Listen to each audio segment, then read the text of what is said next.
हाँ तो रहा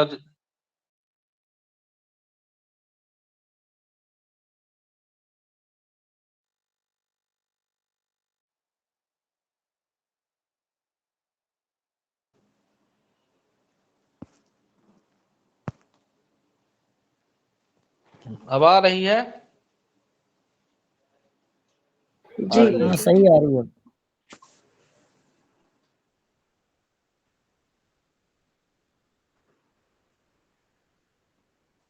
चलिए, तो नियम लिख लिया सभी लोगों ने।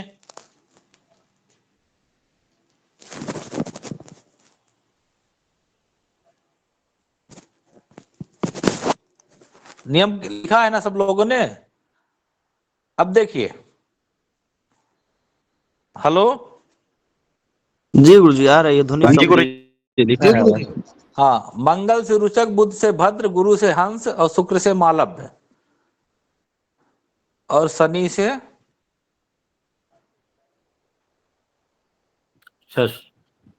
सस महापुरुष। ठीक, ये बनते हैं। पहले आपने नियम में लिखा, ठीक है, कि यदि मंगल बुध बृहस्पति शुक्र या शनि अपनी उच्च राशि या मूल त्रिकोण राशि या अपनी राशि में स्थित होगा, लग्न से केंद्र तो महापुरुष योग होता है। अब मंगल होगा तो रुचक महापुरुष योग, बुध होगा तो भद्र महापुरुष योग, गुरु होगा तो हंस महापुरुष योग, शुक्र होगा तो मालव्य महापुरुष योग, शनि हो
कोई भी हो तो भद्र महापुरुष योग तो बनेगा ही।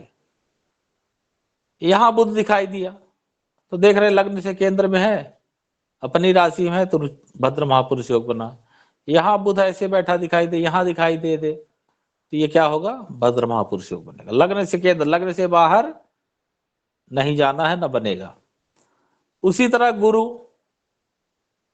गुरु भी आपको मान लीजिए यही दिखाई दे, गुरु है तो देख रहे हैं गुरु लग्न से केंद्र में अपनी उच्च राशि का है। या 12 यहां लिखा है, गुरु बैठ गया, देख रहे लग्न से केंद्र में अपनी राशि में तो हंस महापुरुष योग बन गया। फिर देख रहे हैं गुरु यहां बैठा है, अपनी राशि का लग्न से केंद्र में है तो हंस महापुरुष योग बनेगा, लग्न से केंद्र में बनेगा। ये नहीं कि गुरु यहाँ 12 लिखा है, यहाँ गुरु बैठ गया तो अपनी राशि में है तो हंस महापुरुष योग बनेगा, एकदम नहीं बनेगा।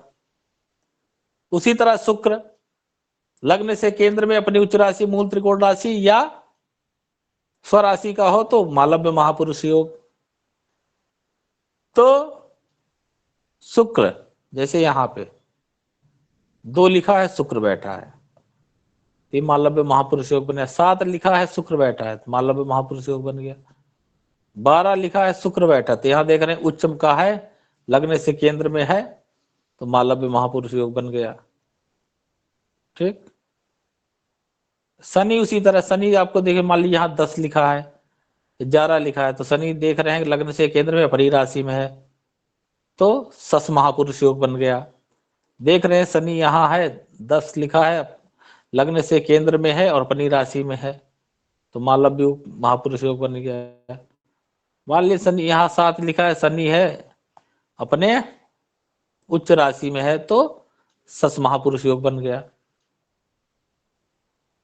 तो इस तरह से बनता है। अभी ये कैसे भंग होता है ये भी मैं बताता हूं। अब इसमें इतना आ गया समझ में। अब जैसे मान लीजिए यहां 12 लिखा है, यहां शुक्र बैठ गया और गुरु बैठ गया,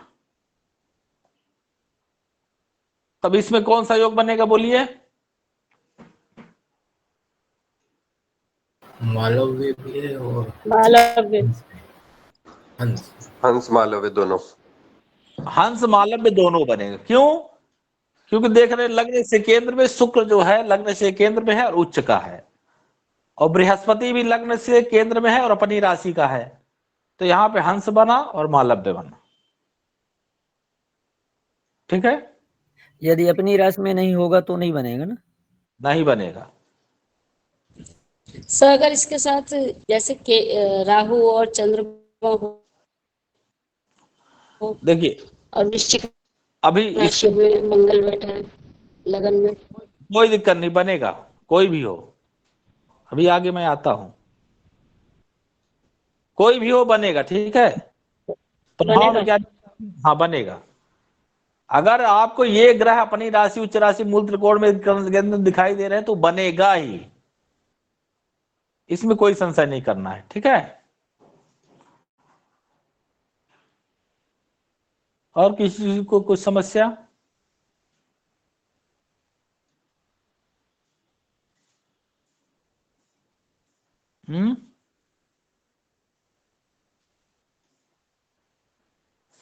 ठीक है। चलिए, सरल है, आ गया होगा समझ में, अच्छी बात है। अब इसका फल लिख लेते हैं। ठीक है। फिर और इसका कैसे भंग होता है इस पे चर्चा करेंगे तो और क्लियर हो जाएगा आप लोगों को, क्योंकि ये योग प्रायः दिखते हैं कुंडली में और बहुत महत्वपूर्ण योग है। चलिए, अब एक एक का क्रम सा फल लिखते हैं। तो सबसे पहले क्या है? रुचक महापुरुष योग। ठीक।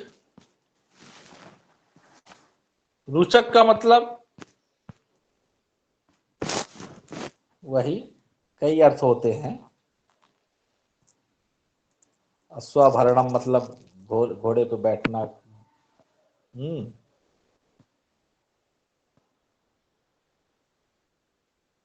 मंगल द्रव्य जो है, उत्कट भी होता है, वो ऐसे पारिभाषिक शब्द है, वो लिख लीजिए आप। फल में क्या है इसका कि अगर रुचक महापुरुष योग बन रहा है, अब बन क्या रहा है, किससे बन रहा है? मंगल से। और मंगल क्या है? मंगल की प्रकृति को समझना होगा। मंगल एक सेनापति ग्रह है। ठीक है। अब अगर जिसके कुंडली में रुचक महापुरुष होगा तो सेनापति कौन होता है? जो बलवान हो। तो लिख लीजिए ऐसा व्यक्ति बलवान। ठीक। और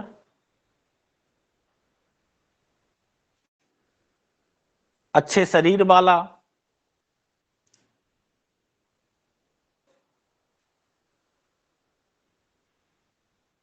विषय विशेषज्ञ, जो भी विषय पढ़ेगा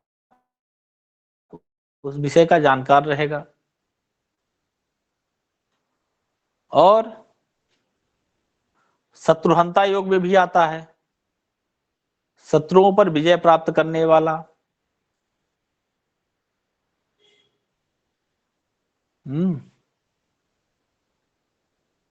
और त्यागी,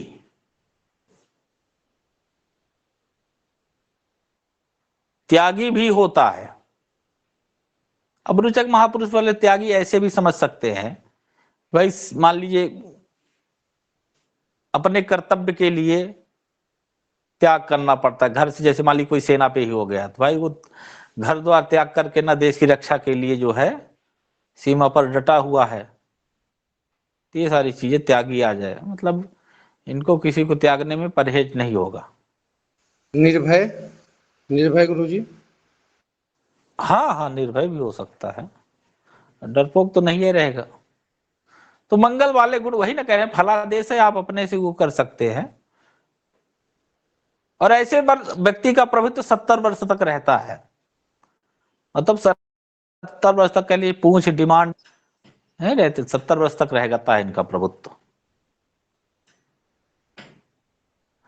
और राजयोग में आता है तो चूंकि वाहन आदि से युक्त ही रहेंगे।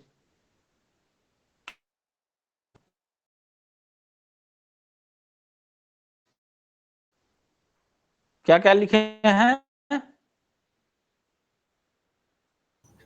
ऐसा व्यक्ति बलवान और अच्छे शरीर वाला, विषय विशेषज्ञ, शत्रु पर विजय वाला, त्यागी, निर्भय और 70 वर्ष तक प्रभुत्व वाला और राजयोग वाला। ठीक है। प्रणाम गुरु जी। बे- एक चीज पूछनी थी इसमें, जैसे अगर किसी के रोचक महापुरुष योग है तो वो क्या हाउस पे भी डिपेंड करता है कि अगर लगन में होगा या फिर 4th हाउस में, 7th हाउस में, 10th हाउस में, तो उस पे भी डिपेंड करता है इसके थोड़े बहुत कैरेक्टर्स पे? नहीं, होगा ज्यादातर, है ना? एक ही फल होगा जी। अब वो फिर मंगल अपना अलग फल देगा, रुचक योग का फल एक ही रहेगा। लग्न में मंगल रहा तो क्रोधी बनाएगा, चतुर्थ भाव में रहा तो माता से झगड़ा कराएगा, पंचम भाव और 10th भाव में रहा तो कुलदीपक योग बनाते हुए पिता से वैचारिक मतभेद कराएगा, सप्तम में रहा तो मांगलिक बनाकर पत्नी से जो है लड़ाई झगड़ा करेगा अगर मांगलिक की शादी नहीं हुई। वो अलग चीजें हैं। लेकिन रुचक अगर दशम भाव आ? दशम भाव में रहा तो गुरुजी और अच्छा फल देगा गुरुजी। कुलदीपक योग है, अच्छा फल देगा, लेकिन अच्छा फल होने के बावजूद भी जो है चतुर्थ भाव पे दृष्टि डालेगा ना और पापक ग्रहों का प्रभाव देगा तो माता को कष्ट देगा और पिता को भी कष्ट देगा। जी जी। झगड़ा कराएगा, मंगल है ना गुरु स्वभाव का। लेकिन इसका कोई महापुरुष योग का फल मिलेगा, फल इसका रुचक का एक ही सेम रहेगा, और फिर उसका जो अलग अलग फल पड़ते हैं ना उसका अलग रहेगा। जी गुरु जी। इसको भी ध्यान देना है, एक शब्द पकड़ के नहीं करना, ठीक है। तो यही सब होता है, मंगल वाले गुण जान लेंगे भाई, शत्रुहंता योग है, शत्रुओं पर विजय प्राप्त करने 70 वर्ष तक। अब देख ली कोई सैनिक भी हो इसीलिए कम उम्र रिटायर हो जाता है, 70 वर्ष तक मतलब उसकी पूछताछ होती है, जहां भी रहेगा उसका प्रभुत्व वर्चस्व रहेगा, उसके बाद फिर सीमित हो जाता है व्यक्ति, ठीक है। ये सब बहुत मतलब एकदम कह देते हैं कि मोटी दिमाग के होते हैं, त्यागी सीधे त्याग देंगे, त्याग करने में परहेज तनिक भी नहीं हिचकते, जाओ जाने तो बहुत भाव खा रही है जो है, जब से देखा इसको। तो ये सारी चीजें हैं। अब उसके बाद भद्र महापुरुष, भद्र वही शब्द से ही स्पष्ट है,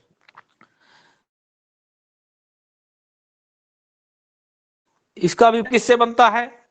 बुध से बनता है। बुध क्या है? राजकुमार है, ठीक। तो बुध वाले गुण इसमें आएंगे।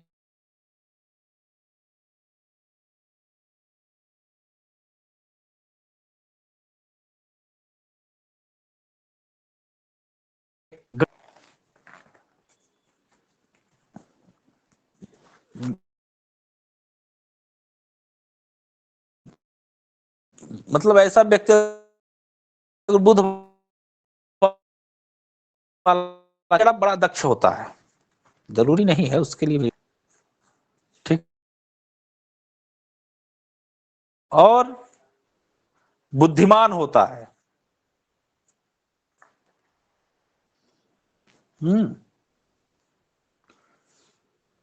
अच्छी बुद्धि होती है और सात्विक स्वभाव का होता है।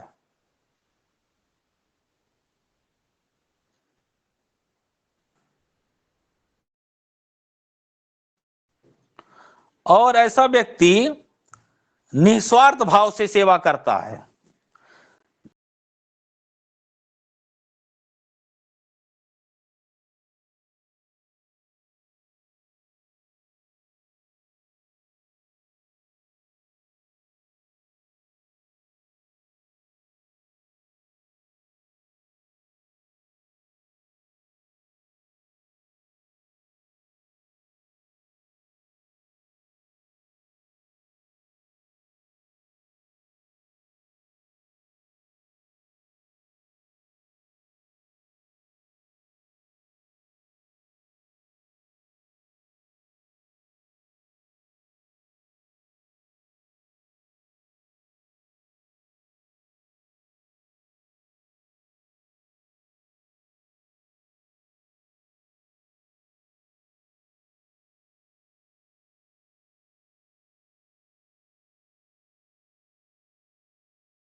चाहिए, उसको ए ग्रेड चाहिए। अब गुरुजी देखिए शनि, ईमानदार होगा ये। थोड़ा शनि का स्वभाव देखो, उच्च पे कहाँ होता है शनि? तुला पे, ठीक है। और नीच का कहां होता है? मेष में। उच्च तुला में हो, तुला किसकी राशि? शुक्र की राशि, ठीक है। अब शुक्र मतलब भोग विलास का कालक, और उसका जो है शनि वहां पे गया तो वहां उच्च का हो गया। नहीं हो कुछ हुआ, नौकर तो है ही, लेकिन नौकर क्या, उच्च कोटि का नौकर है। जैसे एक रेखा योग होता है, रेखा योग थोड़ा दरिद्र योग में आता है, लेकिन उसमें थोड़ा उस योग में अंतर है। उसमें क्या है, जैसे प्रधानमंत्री का ड्राइवर, ठीक है, तो प्रधानमंत्री जिस गाड़ी में चढ़ते हैं उस गाड़ी में ड्राइवर भी चढ़ा कि नहीं? भले हम आप उस गाड़ी में जीवन बन रहे कि उस गाड़ी में चल रहा है कि नहीं, भले ड्राइवर हुआ। प्रधानमंत्री का रसोइया, प्रधानमंत्री जो खाना खाते हैं वो खाता है कि नहीं, भले रसोइया हुआ तो क्या हुआ। जिस महल में वो रहते वहां रहता है कि नहीं। तो ये बात हुई। तो वही स्थिति शनि में भी है। शनि उच्च का कहां होता है? तुला पे। तुला मतलब शुक्र, भोग विलासिता का। भाई मालिक का बिस्तर साफ करते करते बैठ गया, थोड़ा कुर्सी साफ कर रहा है तो देख रहा है बड़ी मस्त कुर्सी, थोड़ा बैठ के देखे तो मालिक नहीं रहा, बैठ गया। ठीक, तो ये शनि का स्वभाव है। शनि का स्वभाव या गुण जो भी हो कहना हो कह लीजिए। अनीच का कहां होता है? मेष राशि में। मेष मतलब मंगल का घर। अब मंगल कौन है? सेनापति है। अब वो इस नौकर की तो सेनापति के आगे चलेगी नहीं। एक तो नौकर, ऊपर से सेनापति के घर चला गया, ऊपर से काम कराते कराते, एक तो काम कराते कराते परेशान कर देगा। अरे ये काम करो, ये करो, यहां छोड़ दिए, यहां छोड़ दिए, होता है ना। जितना मालिक ऑर्डर नहीं देता, उससे ज्यादा जो मालिक का पीए होता है वो ऑर्डर देता है। इसलिए शनि वहां मेष राशि में जाकर के अपने आप को नीच महसूस करता है। अब वही सूर्य को देखिए, सूर्य है सेनापति के घर में है, तो भाई सूर्य के सेनापति घर में अपने आप को उच्च महसूस करेगा ही। अनीच का कहां हो जाता है? तुला में। तुला मतलब शुक्र की राशि में, भोग विलासिता कार्य, भोग विलासिता के घर में। भाई कितना बड़ा राजा हो, है उसको सुंदर स्त्री मिल गई तो वो उसके में डूबा जाएगा ना, उसी के प्रेम में डूबा रहेगा, अपना भूल जाएगा। लेकिन ज्यादा नहीं भूलेगा, 20 अंश तक ही, उनको 10 अंश तक ही उच्च बताया ना, बाद में लगे अरे मैं राजा हूं, मेरे लिए सब नहीं बना है। इसीलिए आप लोग पाराशरी पढ़े होंगे, एक है ना चीज कि केंद्र के स्वामी अगर शुभ ग्रह हो तो अशुभ फल देते हैं, अशुभ ग्रह हो तो शुभ फल देते हैं, जिसको केंद्राधिपत्य दोष कहा जाता है। उसका मतलब ये नहीं कि केंद्र के स्वामी शुभ ग्रह हो तो शुभ फल देंगे, अशुभ ग्रह हो तो अशुभ फल देंगे, ऐसा कुछ नहीं है। मतलब क्या अलग, मतलब शरीर, यही ना। ये हो गया सुख का भाव, ये हो गया पत्नी का भाव, ये हो गया राज्य। अब इसके स्वामी कहते हैं कि शुभ ग्रह हो तो अशुभ फल देंगे, अशुभ ग्रह हो तो शुभ फल देंगे, ऐसा नहीं है। वो न्यूट्रल हो जाएंगे। भाई जिनको शरीर सुख पत्नी राज्य ये मिल गया तो क्या उसी में डूब हो जाएगा, चाहे शुभ ग्रह हो चाहे पापक ग्रह हो। फिर इनको एक इंगित करने वाला कौन होना चाहिए? ये धर्म, विद्या और धर्म, इनको एक प्रेशर देने वाला हो, भाई आप ये हैं, आपका काम ये नहीं कि आप इन्हीं सब में डूबे रहें, चलिए देश की रक्षा करिए, प्रजा के हित की बात करिए। तो इसलिए केंद्र त्रिकोण का वहां संबंध बता दिया। ये संबंध क्या है? राजयोग में आ जाते हैं। तो खैर वो बात की बात है। तो ये महापुरुष आ गया समझ में, फल है, ठीक है। अब देखिए ये भंग भी होता है, पंच महापुरुष योग भंग होता है। सामान्यतः बहुत कम लोग जानते हैं इसको, फलादेश तो कर देते, लेकिन ये योग भंग भी होता है, ठीक है। भंग कैसे होता है? अगर सूर्य और चंद्रमा के साथ बैठ जाए, जैसे मान लीजिए यहां 12 लिखा है और यहां शुक्र बैठा है, अब इसके साथ बैठ कौन गया? चंद्रमा। तो यहां क्या हुआ? मालव्य महापुरुष योग बना, लेकिन चंद्रमा के साथ रहने से मालव्य महापुरुष योग भंग हो गया। अब भंग का मतलब ये नहीं कि पूरी तरह से भंग हो जाना चाहिए, इसको थोड़ा हमको समझना होगा। जैसे यहां मान लीजिए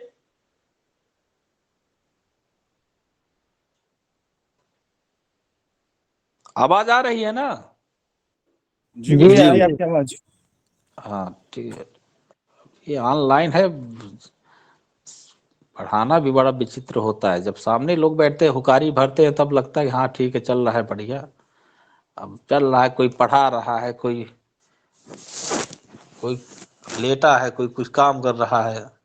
देवेंद्र व्यास जी हैं से चैट करने ही नहीं गुरुजी उधर से आ गुड मॉर्निंग का मैसेज होगा, लग गए होंगे। चलिए, तो ये सारी चीजें हैं। जैसे मान लीजिए यही एक है, यहां मंगल बैठा है, ठीक है, तो मंगल रुचक महापुरुष योग बनाया, लेकिन सूर्य के साथ बैठ गया, या सूर्य या चंद्रमा किसी के साथ बैठा, तो यहां रुचक महापुरुष योग भंग हो गया। यहां मान लीजिए शनि बैठा है, उसमें सूर्य बैठ गया तो भंग हो गया। या सूर्य न बैठ करके चंद्रमा ही बैठ जाए तो क्या हुआ? रुचक ये सस महापुरुष योग जो शनि बना रहा है तुला राशि में उच्च का होकर के लग्न से केंद्र में, वो सस महापुरुष योग भंग हो जाएगा सूर्य या चंद्रमा के रहने से। ठीक है। यहां मान लीजिए बुध बैठा है तो भद्र योग बना, बुध जो है अपनी राशि में बैठा, लग्न से केंद्र में है। लेकिन अगर मान लीजिए चंद्रमा बैठ जाए या सूर्य ही बैठ जाए तो यहां भद्र महापुरुष योग भंग हो जाएगा।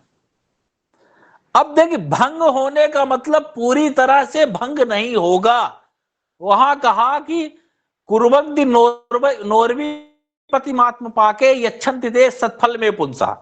प्राय फलित के ग्रंथों में जहां जहां पंच महापुरुष योग दिया है वहां भंग की चर्चा नहीं की है आचार्यों ने।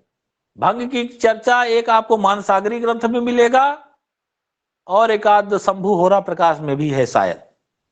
ठीक है, वो मैं चर्चा यहां कर रहा हूं क्योंकि ये बहुत कम लोग जानते हैं। इसका ये नियम नोट कर लें इसका। अरे आप विद्वान आदमी, आपको याद हो गया तो नोट क्या करेंगे, अगर नहीं याद होगा तो नोट कर लीजिए, उसमें क्या। ये भी बताएं कि कौन से पेज नंबर पे कितना लाइन छोड़ करके कहां पे नोट करना है। ये तो भाई सामान्य बात है कि आपको लगे जरूरी है तो नोट करिए, नहीं तो ना करिए, उसमें क्या। यहां तक कि तो एक विद्यार्थी एक बैच का ऐसा था, वो जो हम बीच बीच में जो चुटकुल्ला सारी बोलते वो भी नोट करके रखा था। तो नोट करने वो तो उसमें आप स्वतंत्र है क्या करना है। कई लोग आप नोट कर रहे हैं, कई लोग तो है रिकॉर्डिंग कर रहे हैं। सर रिकॉर्डिंग करके ज्यादा विद्वान हो जाएंगे। तो देखिए, ये पूछ रहा था कि जैसे लग्न में और कौन कौन से ग्रह बैठ जाएंगे। सूर्य जैसे, क्योंकि सूर्य और चंद्र का नहीं लिखा है, लग्न में से केंद्र में सूर्य और चंद्र बैठ जाए तो भंग हो जाएगा, ऐसा ना? ऐसा नहीं प्रभु, जो पंच महापुरुष योग बना रहे हैं उनके साथ अगर सूर्य चंद्रमा बैठ जाए तो वो पंच महापुरुष योग भंग हो जाएगा। जी गुरुजी अपनी भाषा में लिखवा दीजिए गुरुजी। क्या? यही भंग वाला। अरे भंग वाला सर ऐसे समझिए ना, समझ में नहीं आया अभी? बिल्कुल समझ में आ गया गुरुजी, थोड़ा सा लिखवा दीजिए केवल। हद है यार, उसमें क्या लिख लीजिए।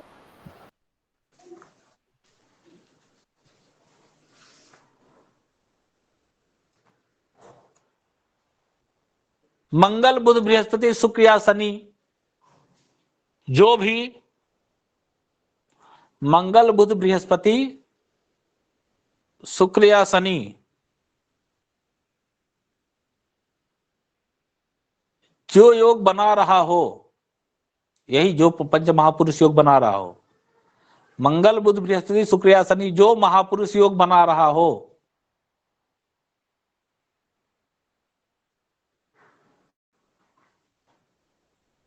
मंगल बुध बृहस्पति शुक्र या शनि जो महापुरुष योग बना रहा हो, उस ग्रह के साथ, उस ग्रह के साथ यदि, उस ग्रह के साथ यदि सूर्य या चंद्रमा हो तो, दोनों में से कोई हो,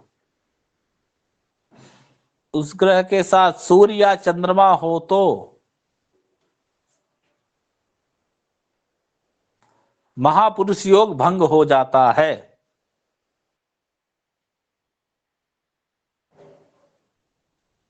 महापुरुष योग भंग हो जाता है। क्या लिखे हैं? मंगल बुध बृहस्पति या शुक्र शनि जो भी महापुरुष योग बना रहे हैं, यदि उनके साथ सूर्य या चंद्रमा कोई भी बैठ जाए तो महापुरुष योग भंग हो जाता है। ठीक है, जैसे मान लीजिए यहाँ पे देखिए, शनि जो है महापुरुष योग बनाया, ठीक है। अब शनि के साथ महापुरुष योग बन गया। भाई देखिए, कोई भी योग कब बनेगा, भंग कब होगा? राकेश जी म्यूट हो जाइए। कोई भी योग भंग कब होगा? जब योग होगा तब ना भंग होगा। तो यहां पे हम देख रहे हैं कि शनि क्या है, किसके साथ है? शनि जो है महापुरुष योग बना रहा है उच्च राशि में, लग्न केंद्र में, उसके साथ सूर्य बैठ गया। तो यहां पे क्या होगा? महापुरुष योग भंग हो गया। ठीक, जैसे यहां पे देखिए 3 लिखा है, बुध है, तो हम देख रहे हैं बुध जो है भद्र महापुरुष योग बना रहा है, लग्न से केंद्र में है, अपनी राशि में है, लेकिन इसके साथ सूर्य बैठ जाए या चंद्रमा, दोनों में से कोई एक बैठ जाए, तो यहां से भद्र महापुरुष योग यहां पर भंग हो गया। ठीक, अब भंग का मतलब यहां थोड़ा समझिए, पूरी तरह से नहीं भंग होता। कहा कुर्वन्ति नोर्वी पतिमात्मा के यच्छन्ति ते सत्फलमय पुंसा।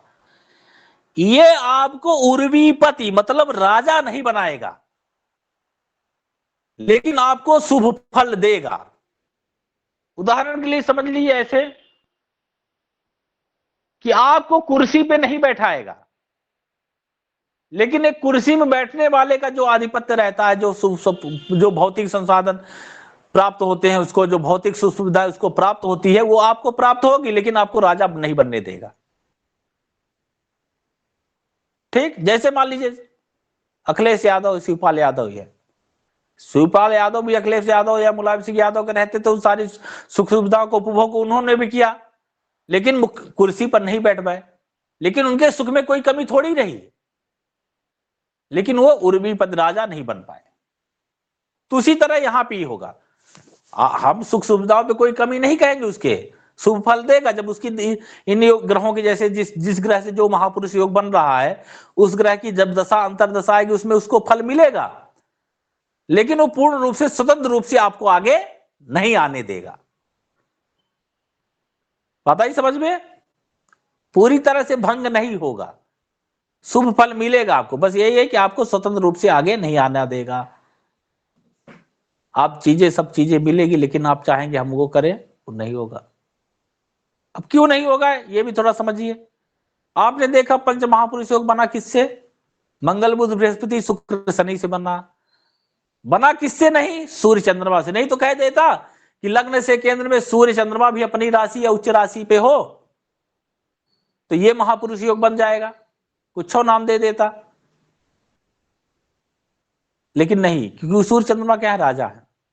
अब भंग कब हो रहा है? देखिए, महापुरुष योग राजा के आने से। जैसे मान लीजिए यहां गुरु है, लग्न में गुरु है और यहां सूर्य बैठ गया, तो पंच महापुरुष योग बना, हंस महापुरुष योग। लेकिन सूर्य के होने से भंग हुआ। भंग क्यों हुआ? क्योंकि सूर्य आ गया। सूर्य क्या है? राजा है। अब देखिए, सूर्य राजा है, गुरु मंत्री है, तो सीधी सी बात है, जब एक कुर्सी रहेगी तो बात आएगी बैठने के लिए कौन बैठे, राजा बैठे कि मंत्री बैठे? तो कौन बैठेगा? राजा ही ना बैठेगा। तो ये समस्या इन लोगों के पास आ जाती है। चंद्रमा भी क्या है? राजा ही है। चंद्रमा जिसके साथ रहेगा भाई, एक ही कुर्सी है।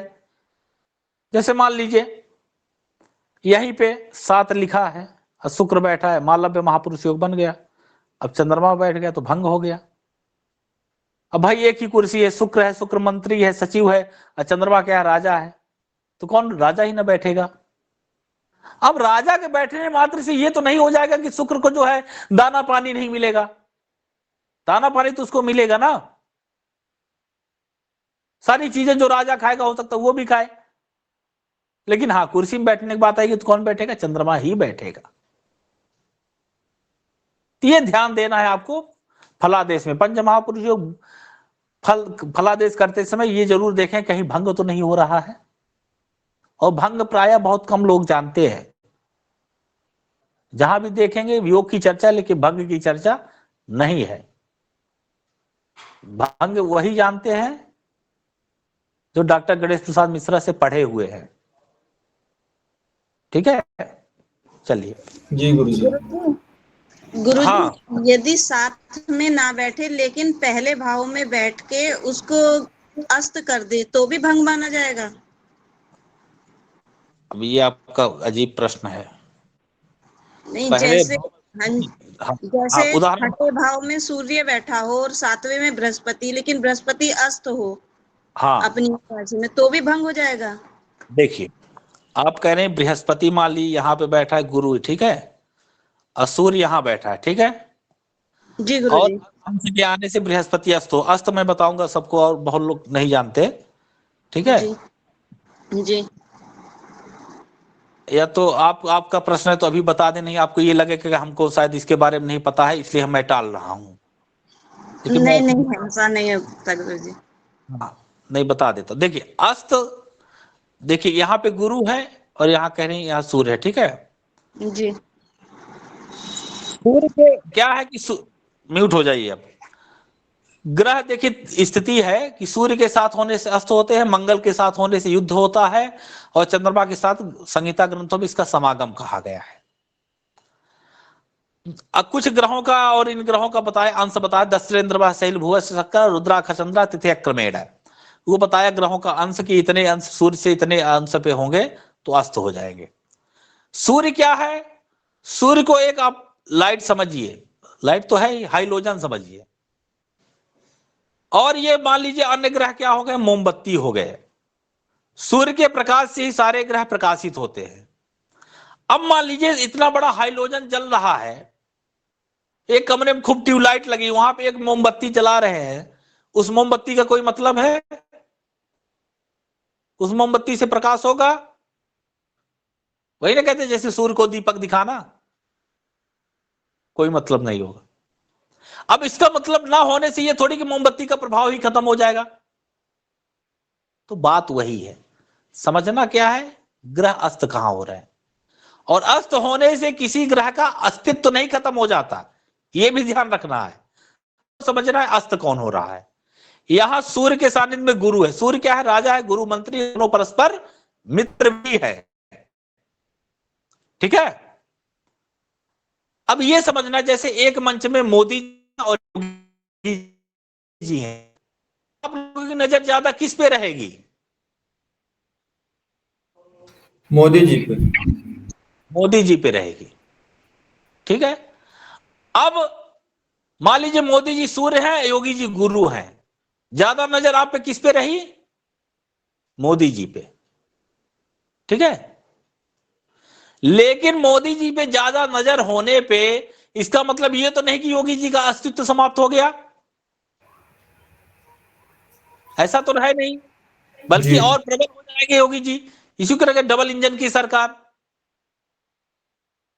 तो यहां पे देखिए अस्त का यहां पर प्रभाव नहीं होगा। 7 बैठे, अब यही सूर्य अगर यहाँ 7 बैठ जाए तो एक सी है, तब कौन बैठेंगे? मोदी जी बैठेंगे, योगी जी बैठेंगे? बोलिए। मोदी जी। अब मोदी जी बैठेंगे तो इसका मतलब ये थोड़ी कि योगी जी भूखे मरेंगे। उनको वो सुविधा जो जिस एसी में मोदी जी हवा ले रहे हैं, एसी की हवा तो योगी जी को भी लगेगी ना। 2 गिलास पानी आएगा, गिलास उनको भी मिल जाएगा। हाँ, कुर्सी एक ही है तो क्या करें, वही बैठेंगे। अब हाँ, अब मान लीजिए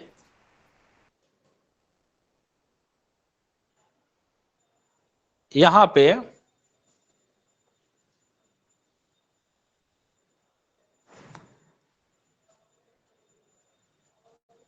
शुक्र बैठ गया या शनि बैठ गया, ठीक है, और ये सस महापुरुष योग बना है, और यहां सूर्य बैठ गया, और मान लीजिए अंशात्मक अंतर से शनि अस्त हो रहा है।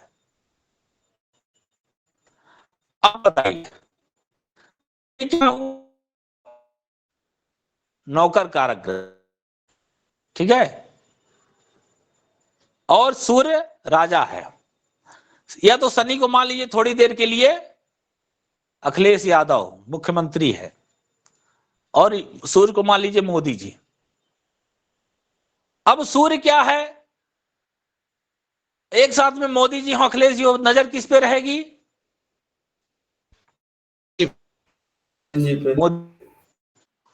और शनि अखिलेश ये, लेकिन अखिलेश जी वर्तमान मुख्यमंत्री है मान लीजिए,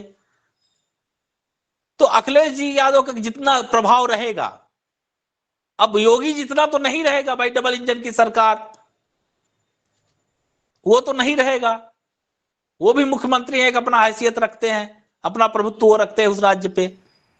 लेकिन हाँ, जो योगी जी के रहने पर जो विकास बढ़ावा हो सकता है इनमें ना हो, केंद्र सरकार से उनको उचित जो है सहयोग ना मिले।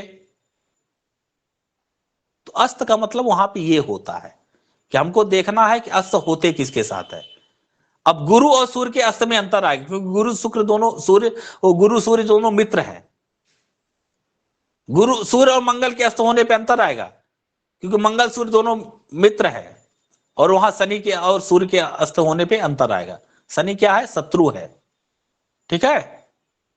तो मेरा कहने का मतलब यही, अस्त होने से किसी ग्रह का अस्तित्व नहीं खत्म हो जाएगा, बशर्ते ये देखना है कि अस्त कौन हो रहा है, ठीक है। जी गुरुजी। गुरुजी ये नोट करवा दीजिए कि मंत्री कौन है, राजा कौन है, राजकुमार कौन है, ये अभी नोट कीजिए। आप नहीं की, यही न कहे, हम जब आप कहते तब आप नोट करते हैं, बाकी सब पूछे, सबको बता दिया, हर एक प्रसंग में बता देता हूं, ठीक है। आप नहीं किए तो आप जाने। गुरुजी, सूर्य और मंगल के बारे में भी आपने कुछ बताया था ना, मंगल और चंद्रमा के बारे में भी, अगर उनके साथ क्या युक्ति ने क्या बताया? सूर्य से तो अस्त और मंगल से भी आपने कुछ बताया था, मंगल के साथ हो तो क्या बताया था? युद्ध होता है, और चंद्रमा के साथ समागम, उस संहिता ज्योतिष के विषय है। मंगल के साथ युक्ति और चंद्र के साथ समागम, युद्ध। अब कहेंगे युद्ध क्या होता है, अब हमको आप वहां पे ले जाएंगे भी पूरा जो क्या कैसे सराभाव सारांश से देखते हैं कि युद्ध कुछ संहिता ज्योतिष का विषय, जो यहाँ काम है वो पढ़िए केवल। सर एक प्रश्न था, जैसे सूर्य और शनि पास में एक ही भाव में बैठ जाएं, जो दशम है, जो शनि की अपनी राशि, आपने एग्जाम्पल दिया था कि शनि नौकर हैं, तो अगर उन्हें ज्यादा दे दीजिए तो बौरा जाते हैं। तो यहाँ पे तो सूर्य स्वयं मालिक हैं, तो अगर सूर्य शनि साथ में बैठे शत्रु भी हैं, तो योग भंग करेंगे, फायदा या नुकसान फलित में, मतलब उसे कैसे जज करेंगे, थोड़ा बता दीजिए। देखिए, सूर्य यहाँ पे बैठ गया, ठीक है। अब यहाँ पे क्या हुआ सर? शत्रु हो गए। सूर्य शनि क्या हो गया? भंग हो गया, ठीक है। सस महापुरुष योग भंग हुआ। अब देखिए बात क्या है, सूर्य है राजा है, शनि नौकर है, ठीक है। ये मान लीजिए राजा थोड़ा कड़क राजा है, और नौकर को हमेशा शत्रु की दृष्टि से देख रहा है, ठीक है। अब लेकिन शत्रु की दृष्टि से देख रहा है, लेकिन यहां शनि भी क्या है, एक साधारण नौकर नहीं है, शनि क्या है, मजबूत नौकर है, क्योंकि वो अपने घर पे है। ठीक है, राजा जी। के जरूर राजा के अंडर पे है, एक ही कुर्सी है। जैसे कभी कभी नहीं होता कि कोई व्यक्ति बना, लेकिन अब विधायक ही देख लीजिए, कोई विधायक अनपढ़ विधायक बन गया, अब उससे कहीं ज्यादा पढ़ा लिखा एक डीएम है, ठीक, लेकिन हो सकता विधायक संसद मंत्री कोई है, उससे कम पढ़ा लिखा, वो एक डीएम है, डीएम ज्यादा पढ़ा लिखा है, डीएम हो गए वहां पे तो नौकर ही हुआ ना, मंत्री के देखभाल कर रहा है।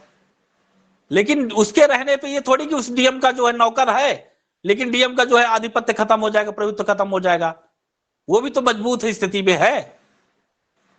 बात आ रही समझ में?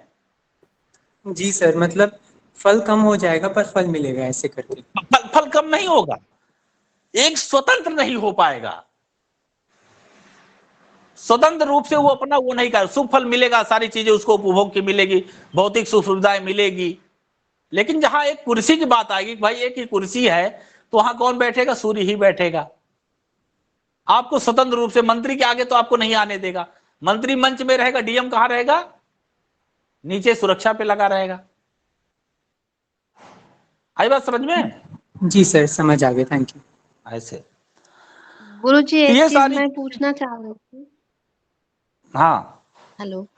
हाँ गुरुजी, हाँ जैसे बोलिए। कि सूर्य चंद्रमा और शुक्र एक ही घर में बैठे हैं और यहाँ पे शुक्र अस्त है लेकिन वो उच्च राशिस्थ है और स्वग्रही भी है, तो भंग तो हो रहा है योग, लेकिन फल उसको मिलेगा सामान्य रूप से। हाँ मिलेगा, जब दशा अंतर दशा फल आएगी तो वो चीज मिलेगा। मिलेगी, स्वतंत्र रूप से नहीं उभरने देगा। जी जी जी, फल मिलेगा लेकिन।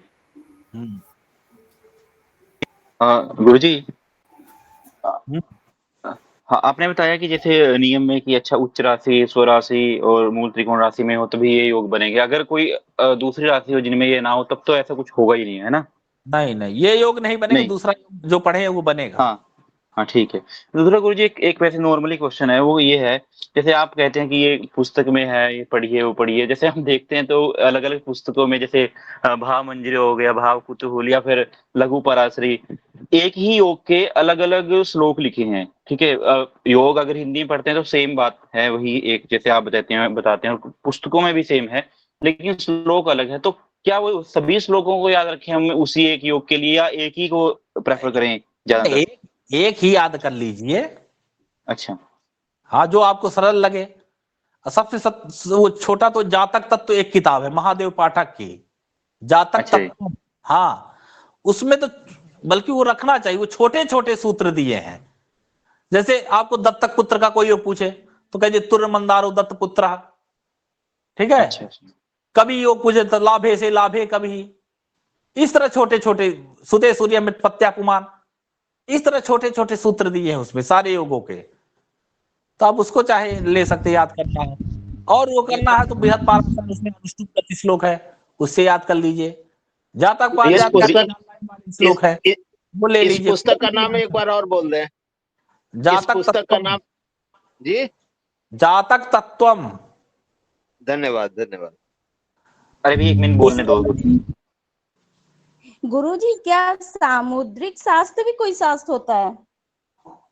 अब नाम आप ले रहे हैं सामुद्रिक शास्त्र, तो शास्त्र बोल रहे हैं फिर कहने शास्त्र होता है, बिल्कुल होता है। सर क्या उसमें बाई बर्थ जो वो होते हैं उनको वो देखा जाता है, कुछ ऐसा होता है? सामुद्रिक शास्त्र मतलब वही, सामुद्र एक ऋषि थे, उनका बनाया शास्त्र सामुद्रिक शास्त्र, ठीक है जी। और सामुद्रिक क्या है? यही शारीरिक लक्षण, उन्मान अमान संगति सार वर्ण स्नेह स्वर प्रगति सत्व मनुकमांदौ क्षेत्रम मृजांत विधवत कुशलो बलोक्य सामुद्रयान मानगतम चा।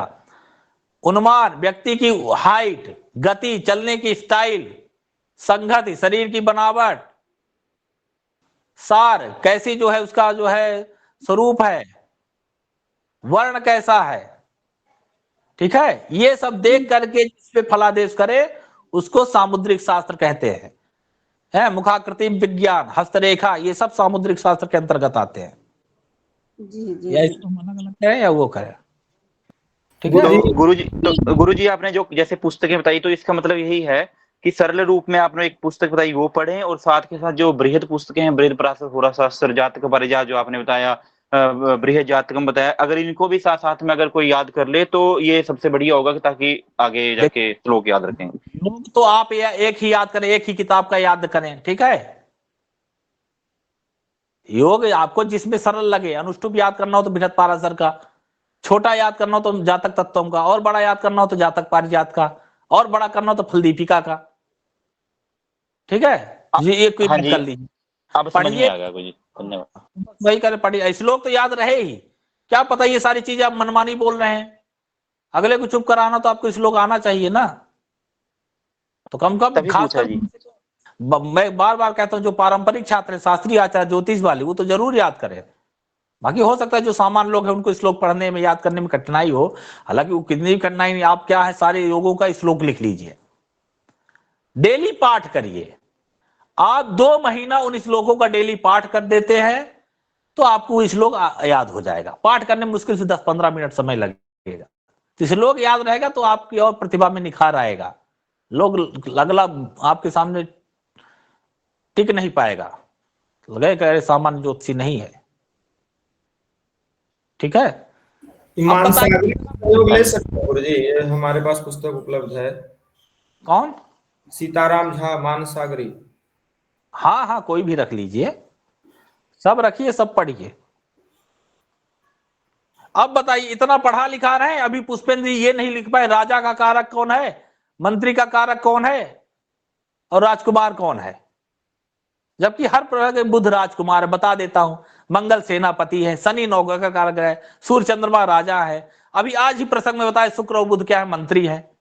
हाँ, शायद मैं ये कहना भूल गया कि मैं नोट कर लीजिए।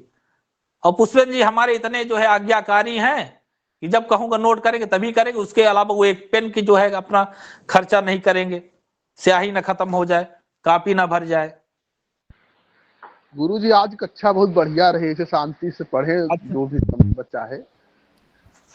लेकिन शांति से पीछे चल रहे हैं अभी जो है 23 तारीख हो गई, 7 दिन और बचा, हमको नहीं लगता पूरा हो पाएगा। आप लोग जरूर 30 तारीख से आगे बढ़ाएंगे, हमको लग रहा है। बस गुरुजी कृपा करें, बस यही है। सर हमारे भाग्य अच्छे हैं कि आप आगे बढ़ाएंगे। अच्छा सर, मन में एक प्रश्न और था, अगर आप इजाजत दें तो पूछूंगा थोड़ा। इजाजत है, इरशाद। जी सर, जैसे हम इसका कल जिक्र कर रहे थे कि साढ़े साथी, मांगलिक और भद्रकाल का इन्हें शुभ कहा गया है, बेसिक वर्ड शुभ है, और इनका उपाय करना पड़ता है तभी वो शुभ हो पाते हैं। तो अभी आज हमने जिक्र किया 2 नक्षत्र, पूर्वा भाद्रपद, उत्तरा भाद्रपद, और मंगल से बुध से बनने वाले एक योग का, भद्रा का। तो क्या उस अच्छे योगों के लिए भी हमें उपाय करने पड़ते हैं? मतलब भद्रा शब्द थोड़ा सुन के वो था। नहीं, भद्रा मतलब भद्रा का विचार करेंगे ना तो क्या है, ये तो हमारी भारतीय संस्कृति की विशेषता है ना। हम क्या बोलते हैं, धर्म की जय हो, जय हो, अधर्म का नाश हो। हम वहां प्रयोग करते हैं अधर्म का नाश हो, मतलब ये नहीं कि अधर्म मर जाइए, अधर्म का नाश मतलब अधर्म की वहां पे आशा ना हो, ठीक है। तो हमारी ये मतलब ये एक हमारे सनातन धर्म की यही तो विशेषता है। आप साधु संतों के बीच में रहिए, वहां ये नहीं कहते लकड़ी काटो, वहां लकड़ी को क्या समिधा बोलते हैं। सब्जी काटो, वहां सब्जी काटना नहीं, काटने को लोग उसको मानते, क्या कहते, सब्जी मनिया करो, ठीक है। इस तरह से जो लोग भद्र मांगे तो इसीलिए बताया गया है कि आप इनका उपाय करते, इनका बचते तो आपका कल्याण होगा, आपका भद्र होगा, ठीक है। जी धन्यवाद सर जी। और जैसे ये बुध से बनने वाला भद्र योग है, क्या इसका भी कोई उपाय करना चाहिए इसके अच्छे शुभ फल पाने के लिए? अरे ये तो शुभ है ही, इसमें उपाय क्या करना, योग बन रहा है तो शुभ ही है। और सर जो उत्तरा भाद्रपद और पूर्वा भाद्रपद वाले हैं, क्या उनका कोई उपाय होता है सर, अगर आप बताना चाहें तो? नहीं, एक प्रश्न के बोला था ना आपने। नहीं, पूर्वा भाद्रपद उत्तरा भाद्रपद ये दोनों नक्षत्र है ना, इनका भी अलग अलग प्रकृति है, इनका वो भी अलग अलग स्वरूप है, इनमें क्या उपाय करना। Thank you sir. नाम है, वो उस स्वरूप के अनुसार इन सबका नाम दिया गया, किस पे कितना तारे क्या कैसे। ठीक है जी सर, थैंक यू। मोहर चिंतामणि का नक्षत्र प्रकरण पढ़िए, अंतिम में दिया है किस नक्षत्र में कितने तारे क्या कैसे। जी सर। ठीक है गुरुजी एक प्रणाम गुरुजी, प्रणाम प्रणाम गुरुजी। गुरुजी हाँ बोलिए गुरुजी। गिरीश जी बोलिए। सर मैं ये पूछ रहा था कि अगर ये योग बन रहा है और साथ में अगर राहु है तो इसको अपन कैसा देखेंगे, इसको मतलब इसका फल को? पंच महापुरुषों में राहु कुछ की भूमिका नहीं है। ठीक है जी जी योग बनेगा ही। जी। अब आप उसमें देख ले, लग्नेश है तो लग्नेश राहु के साथ बैठा है, पंच महापुरुष योग बना रहा है, तो आप जानते हैं क्या फल होगा। लग्नेश है राहु के साथ है तो मानसिक तनाव देगा, लेकिन पंच महापुरुष योग भी बनाएगा। ठीक है, धन्यवाद सर। ओके। प्रणाम गुरुजी।